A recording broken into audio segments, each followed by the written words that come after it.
تو وہ سارے جب بیان کیے تو وہ انتہا درجے کی متاثر ہوئی، اور پھر یہی تاثر آگے نکاح میں بدلا، اور پہلی خاتون بنی نبی کریم صلی اللہ علیہ وسلم کی، اور نبی کریم صلی اللہ علیہ وسلم بے پناہ آپ سے محبت کرتے تھے۔ جب کبھی بھی کوئی ایسا موقع آتا تھا تو آپ بے ساختہ سیدہ خدیجہ الکبریٰ فوت ہو گئی تھی تو اکثر ان کا تذکرہ کرتے تھے۔ ام المؤمنین سیدہ عائشہ رضی اللہ عنہ فرماتی ہیں کہ مجھے سب سے زیادہ جو چیز پنگ کرتی تھی وہ یہ تھا کہ جب بھی کوئی بات ہوتی تو آپ خدیجہ الکبریٰ کا حوالہ لے آتے تھے، یعنی اتنی یاد دلوں میں بسی ہوئی تھی۔ تو مجھے بڑا عجیب لگتا تھا کہ میں بھی موجود ہوں اور پھر بھی خدیجہ الکبریٰ کا حوالہ جو ہے وہ ذکر ہو رہا ہے۔ تو یہ انہوں نے بے پناہ یعنی اپنا سارا مال دے دیا کہ یا رسول اللہ یہ مال اب آپ کا ہے۔ آپ نے وہ سارا مال یتام مسکینوں میں محتاجوں میں تقسیم کر دیا، اس سے آگے کوئی اپنی امارت کا سلسلہ قائم نہیں کیا۔ تو فرمایا کہ اقرا بسم ربک الذی خلق، تو پھر یہ بات آگے بڑھی کہ خدیجہ الکبریٰ رضی اللہ عنہ آپ کو لے گئی ورقہ بن نوفل کے پاس جو پہلی کتابوں کے بڑے عالم تھے۔ تو جب ان کے سامنے یہ سارا قصہ رکھا اور ورقہ نے آپ کو مخاطب ہو کر کہا کہ آپ مجھے سارا واقعہ خود بتائیں، تو انہوں نے جب سارا واقعہ وہ آپ صلی اللہ علیہ وسلم نے بتایا تو وہ کہنے لگا مبارک۔ میں کہا کیسی؟ میں کہا اللہ آپ کو کسی بڑے کام کے لیے منتخب کرنے والا ہے، منتخب کر رہا ہے۔ تو پھر ساتھ ہی ایک تعصف کا اظہار بھی کیا، کاش میری زندگی وفا کرتی کہ میں وہ منظر دیکھتا اور میں آپ کا ساتھ دیتا جب آپ کی قوم آپ کو گھر سے نکالے گی۔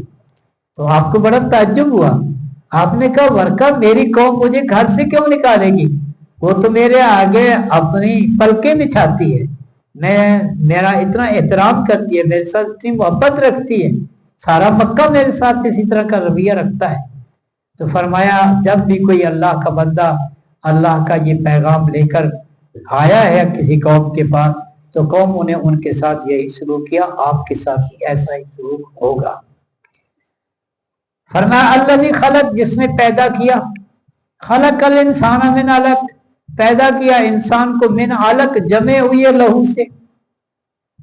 ظاہر ہے کہ وہ جو انسان کا سلسلہ تخلیق ہے اس میں ایک مرحلہ وہ بھی آتا ہے جب یہ پانی خون کی شکل اختیار کرتا ہے، خون جمتا ہے، پھر وہ اس کے اندر وہ سارے اعضاء بننا شروع ہو جاتے ہیں حتیٰ کہ وہ پھر کامل بچے کی صورت میں تخلیق میں آ جاتا ہے۔ تو علق جمع ہوئی لہو کو کہتے ہیں۔ اقرا وربک الاکرم، پڑھ اور تیرا رب بڑی شانوں والا ہے۔ الذی علم بالقلم، وہ جس نے سکھایا قلم کے ساتھ۔ علم کا قلم سے بڑا گہرا تعلق ہے۔ حدیث میں آتا ہے کہ اللہ نے قلم کو کہا لکھ ما کانا ما کائنن، جو بھی ہوگا نا، جو ہے اور جو ہوگا سب لکھ دے۔ قلم نے لکھنا شروع کر دیا۔ حدیث کے الفاظ ہے پھر جب وہ لکھ چکا جف القلم، قلم کو توڑ دیا گیا۔ یہ ایک کنایا بھی ہو سکتا ہے اور قلم واقعتاً قلم کی کوئی صورت بھی ہو سکتی ہے، لیکن یہ ضرور ہے کہ قلم اور علم میں بڑا گہرا تعلق ہے، قلم اور علم میں بڑا گہرا تعلق ہے۔ تو اللہ نے اس کا حوالہ دیا الذی علم بالقلم علم الانسان ما لم یعلم، انسان کو وہ کچھ سکھا دیا، وہ بتا دیا جس کا اسے کوئی پتہ بھی نہیں تھا۔ کلا، ہرگز نہیں، ان الانسان لیطغی، انسان سرکشی کرتا ہے، بڑا سرکش ہے، یعنی بجائے اس کے کہ شکر کرے نافرمانی پہ آ، عمومی رویہ یہی ہے۔ وَقَلِيلٌ مِّنْ عِبَادِيَ الشَّكُورُ، اللہ